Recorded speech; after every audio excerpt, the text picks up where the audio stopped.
Dialysis शुरू हो गया है और क्या ये पूरी ज़िंदगी पर चलता रहेगा? ये एक ऐसा सवाल है जो हर एक किडनी फेलियर के पेशेंट के माइंड में आता है जिनका डायलिसिस हो रहा होता है।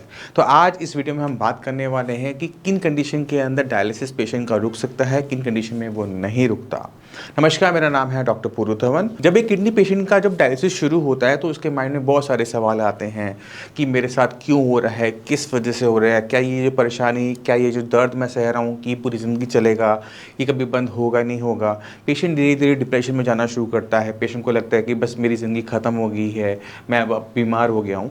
तो बहुत सारे ऐसे सवाल, ऐसा डिप्रेशन उसके माइंड में बन रहा होता है। बट आज मैं कोशिश करूँगा कि इस वीडियो से उन्हीं सारी क्वेश्चंस का हम आंसर अच्छे तरीके से कर पाएँ। अब किसी भी किडनी फेलियर पेशेंट में डायलिसिस तब शुरू होता है जब उसकी किडनी को बहुत अच्छा खासा नुकसान हो चुका होता है। जब किडनी अपना 80% 90% तक काम करना छोड़ देती है तभी डायलिसिस की नौबत आती है। तभी डॉक्टर बोलते हैं कि जाकर आप डायलिसिस करवाइए वरना सर्वाइवल नहीं है। पर ये नौबत क्यों आई? ये नौबत इसलिए आती है जब किडनी को किसी और बीमारी से नुकसान पहुंचता है। 80-90% पेशेंट में जो कारण होता है वो बीपी और या फिर शुगर होता है। जब बीपी आपका बहुत लंबे टाइम तक बढ़ा रहता है तो बीपी की वजह से जो प्रेशर बनता है वो ब्लड आपकी किडनी में जब एंटर करता है तो किडनी के अंदर नुकसान पहुंचाता है। किडनी के अंदर जो हमारी नसें होती हैं, जो खून लेके जा रही होती है, वो डैमेज होना शुरू हो जाती है। जो ब्लड सप्लाई किडनी के अंदर जा रही होती है वो छोटी होनी शुरू हो जाती है, कम होनी शुरू हो जाती है, ऑक्सीजन के लेवल गिरने शुरू हो जाते हैं, जिसकी वजह से किडनी हमें छोटी हुई श्रिंक होती हुई नजर आती है। तो ऐसे पेशेंट जब अपना अल्ट्रासाउंड करवाया होगा तो उसमें किडनी का साइज छोटा आया होगा। क्यों आया? क्योंकि बीपी की वजह से वो खराब हुई। अब जिन पेशेंट को डायबिटीज़ बहुत लंबे टाइम से रही होती है, वो अपनी मेडिसिन प्रॉपर नहीं खाते या खाते हैं तो भी उनको कई सालों में, 20 साल में, 30 साल में जाकर किडनी की दिक्कत देखने को एक कॉमन दिक्कत है। अब शुगर की वजह से जब डैमेज हो रहा है, बीपी की वजह से जब डैमेज हो रहा है तो डैमेज कितना हुआ है, कितने परसेंट हुआ है, अब वो मायने रखता है। अगर डैमेज मान लो आपका 90% है, 95% है, किडनी सिकुड़ गई है, वहाँ से रिकवरी करना नामुमकिन होता है क्योंकि किडनी का साइज़ ख़त्म हो चुका है। किडनी का जो स्क्लेरोसिस हो चुका है वो हार्ड हो चुकी है। हम चाहे जितनी मर्जी कोशिश कर ले वहाँ पर हमें इम्प्रूवमेंट देखने को नहीं मिलती। मगर अगर मान लो कि आपकी किडनी का साइज़ ठीक ठाक है, किडनी का साइज़ 10 सेंटीमीटर के आसपास होता है, आपकी किडनी का साइज़ 8 सेंटीमीटर के आसपास है, बट फिर भी डॉक्टर आपको डायलिसिस के लिए बोल रहे थे, तो ऐसे केसेस के अंदर रिकवरी के चांसेस होते हैं क्योंकि किडनी अभी पूरी तरह से डैमेज नहीं हुई है।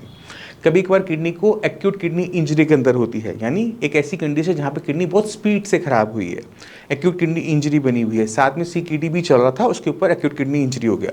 ऐसी केसेस में हमें रिकवरी बहुत अच्छी दिखने को मिलती है, जैसे इन पेशेंट में हमें देखने को मिली। हमारे साथ हैं संजना मेहता जी। संजना मेहता जी, आपको किडनी की दिक्कत कब पता लगी थी? कम से कम 4 से 5 साल पहले। तब किडनी लेवल कितना था? उस टाइम 1.2 के आसपास था। और जब आप पिछले महीने आए थे तब आपका किडनी लेवल कितना था? 11 पॉइंट। और इस बीच में आपने किसी से ट्रीटमेंट तो लिया होगा? नहीं। ट्रीटमेंट ही नहीं लिया कोई? नहीं, वो अंग्रेजी दवाइयाँ ली थी बस। अंग्रेजी दवाइयाँ हाँ। ली थी। और जब लास्ट टाइम आए थे डॉक्टर ने कुछ बोला था कि डायलिसिस के लिए बोला था। डायलिसिस के लिए बोला था? 11 के लेवल पे डायलिसिस बोला हुआ था। और अभी लेवल कितना है? 6 पॉइंट। 6 पॉइंट है। तो अब 1 महीने की दवाई में आपका 11 से 6 पर आया है। तो आपको अपने शरीर में कोई बदलाव नजर आ रहा है? बताओ। पहले ज़्यादा वीकनेस रहती थी, अब कम है। ठीक है। भूख खुली थोड़ी सी हमारी? हाँ। बीपी ठीक रह रहा है? हाँ भी। तो संजना जी की जो कंडीशन है वो है डायबिटिक नेफ्रोपैथी की, जिसमें डायबिटीज़ की वजह से इनकी किडनी को डैमेज हुआ। शुगर तो इनकी आज भी हाई है, तो इन्होंने डांट खा ली है, अब और नहीं पिलाएंगे, ठीक है। इंसुलिन लेती हैं। डायलिसिस की जो कंडीशन हुई थी वो एक ऐसी बीमारी जिसको हम बहुत हल्के में लेते हैं, डायबिटीज़, उसकी वजह से हुआ था। अब जब डायबिटीज़ हमारी कंट्रोल में आती है तो किडनी जो है वो अपना रिस्पॉन्स देना शुरू करती है, किडनी अपने आप को रिवाइव करने की कोशिश करती है। हमें बस थोड़ी सी उसकी हेल्प करनी होती है और वही हुआ है कि लास्ट 1 मंथ में हमारे जो लेवल थे वो 11 से 6 एकदम ड्रॉप हुआ है। अब जो किडनी के पेशेंट हैं आपके जैसे, उनको मोटिवेट कर रहा हूँ, उनको बताओ कि उनको क्या करना चाहिए और क्या नहीं करना चाहिए, किस तरह से खाना चाहिए, किस तरह से रहना चाहिए। सबसे पहले जो डाइट दी गई है उसको फॉलो करें। तो खाना तो पूरा खाने के लिए बोला जाता है। हाँ। उम्मीद करते हैं कि इस महीने जो आपकी स्वेलिंग है वो भी उतर जाएगी और हम बेटर हो जाएंगे। तो आपको खाने को थोड़ा सा बदलना पड़ता है, कुछ आइटमें आपको छोड़नी होती है। अगर स्वेलिंग है तो नमक कम करना पड़ता है, बट हाँ, नमक छोड़ा नहीं जाता है। और थायराइड का खास ध्यान रखा जाता है जहाँ पर स्वेलिंग होती है। तो छोटे छोटे बदलाव होते हैं, पेशेंट को उसे समझना चाहिए, उसे अप्लाई करना चाहिए, फिर हमें रिजल्ट्स इसी तरह से अच्छे मिलते हैं। अब इन पेशेंट का डायलिसिस भी बंद हुआ, डायलिसिस भी नहीं हो रहा। क्यों नहीं हो रहा? क्योंकि इनकी किडनी ने रिकवरी दिखाई। तो हमारे पास थोड़ा सा हेड रूम होना चाहिए, हेड स्पेस होना चाहिए कि जहाँ पर हम किडनी को रिकवर करवा सकें। बट इसका तरीका बहुत आसान नहीं होता है। पहले आपको समझना पड़ता है कि किडनी को किस चीज़ ने नुकसान पहुँचाया। बीपी ने पहुँचाया, शुगर ने पहुँचाया। क्या आज की कंडीशन के अंदर बीपी शुगर कंट्रोल में है या नहीं है?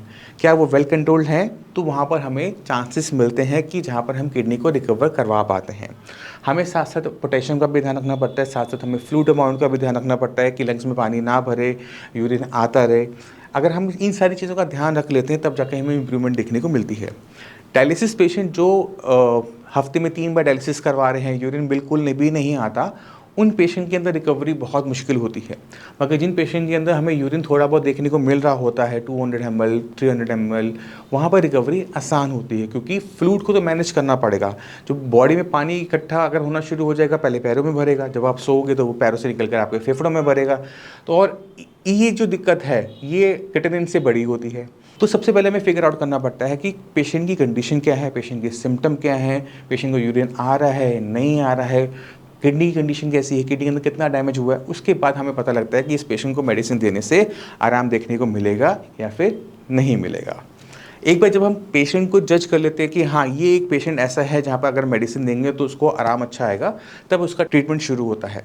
ना सिर्फ आपकी बीपी शुगर पे कंट्रोल करना होता है, बल्कि आपको अपनी डाइट पे भी कंट्रोल करना होता है, क्योंकि बॉडी के अंदर जो भी गंदगी बन रही है उसमें जो सबसे बड़ा कारण होता है वो हमारा खाया पिया खाना ही होता है। जब हम खाना खाते हैं वो डाइजेस्ट होता है तो वो छोटे छोटे टुकड़ों में डिवाइड होता है और इसी प्रोसेस में बनता है क्रिएटिनिन और यूरिया। तो अगर बॉडी में हम ऐसा खाना खाते हैं जिसमें क्रिएटिनिन ज़्यादा बनेगा, यूरिया ज़्यादा बनेगा, तो हमारा कभी भी डायलिसिस रुक नहीं पाता। तो हमें नॉन वेज जो खाना है उसे काफ़ी हद तक छोड़ना पड़ता है। हमें ऐसा प्रोटीन खाना होता है जो ईजिली डाइजेस्ट हो जाए, जो बॉडी पे लोड ना डाले, किडनी पे लोड ना डाले।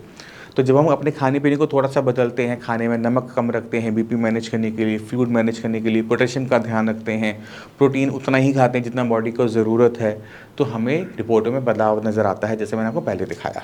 तो अगर आपका डायलिसिस चल रहा है तो आपको घबराने की ज़रूरत नहीं है। आपको अपनी कंडीशन को इवैल्यूएट करने की ज़रूरत है कि आप आज की कंडीशन में कहाँ स्टैंड करते हो। जब एक बार इवैल्यूएशन हो जाती है कि किडनी कंडीशन क्या है, वो रिकवरेबल है या नहीं है, उसके बाद जब हम ट्रीटमेंट करते हैं तो हमें रिजल्ट्स सकारात्मक पॉजिटिव मिल जाते हैं। मैं उम्मीद करता हूँ इस वीडियो से आप समझ गए होंगे कि कैसे हम एक डायलिसिस पेशेंट में डायलिसिस को रोक सकते हैं, किन कंडीशन में वो रुकता है, किन कंडीशन में वो नहीं रुकता। फिर भी माइंड में कोई भी डाउट रह जाए, मोस्ट वेलकम है, डॉक्टर्स की पूरी टीम है, आप आके मिल सकते हैं। इसी के साथ आपसे वीडियो चलने की आज्ञा चाहूँगा। मिलते हैं अगली वीडियो में, तब तक के लिए नमस्कार।